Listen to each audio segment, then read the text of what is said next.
শুচিবাই কথার অর্থ শুচিতা রক্ষার বাতিক। মনুসংহিতায় আমরা পাই জলে শরীর, সত্য কথায় মন, বিদ্যা ও তপস্যায় জীবাত্মা এবং জ্ঞানের দ্বারা বুদ্ধি শুদ্ধ হয়। কিন্তু অনেক সময় আমরা শুচিবাইগ্রস্ত হয়ে বাড়াবাড়ি করে ফেলি।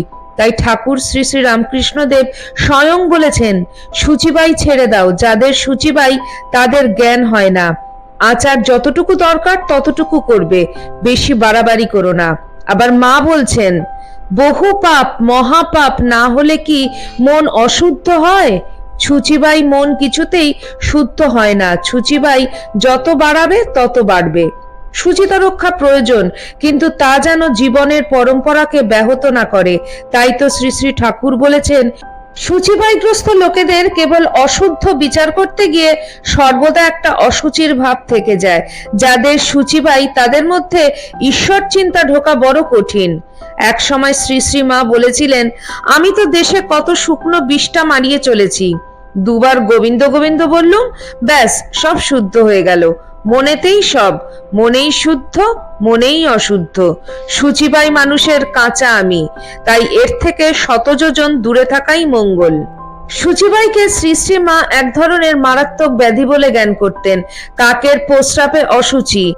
নলিনীকে স্নান করতে দেখে মা বললেন, শুচিবাই, মন আর কিছুতেই শুদ্ধ হচ্ছে না, আর শুচিবাই যত বাড়াবে তত বাড়বে।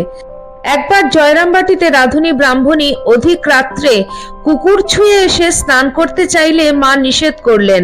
হাত পা ধুয়ে গঙ্গা জলে পবিত্র হওয়ার নির্দেশ দিলেন। তাতেও যখন তার মন উঠল না, তখন মা বললেন, তবে আমাকে স্পর্শ করো। এমনি করেই মা আত্মবিশ্বাসের বীজ ছড়িয়ে দিতেন মানুষের হৃদয়ে হৃদয়ে। আরেকবারের ঘটনা, উদ্বোধনে শ্রী শ্রী মায়ের খুল্লতাত নীলমাধব মুখুজ্জের মৃত্যুর পর সব বাহকদের মধ্যে একজন শূদ্র ছিলেন।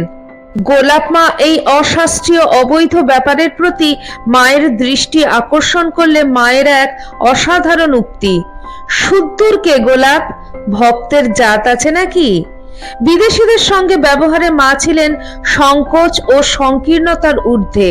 অতি সহজেই পূর্ব সংস্কার বিসর্জন দিয়ে নিজেকে মিশিয়ে দিয়েছিলেন তাদের সঙ্গে। মা তাদের সঙ্গে একসঙ্গে খেয়েছেন। অলি বুলের অনুরোধে সাহেব ফটোগ্রাফারের দ্বারা ছবি তোলারও অনুমতি দিয়েছেন। উদার আর যুক্তিবাদী দৃষ্টিভঙ্গি দিয়ে মা সর্বদা নূতনকে স্বাগত জানিয়েছেন, অজানাকে গ্রহণ করেছেন।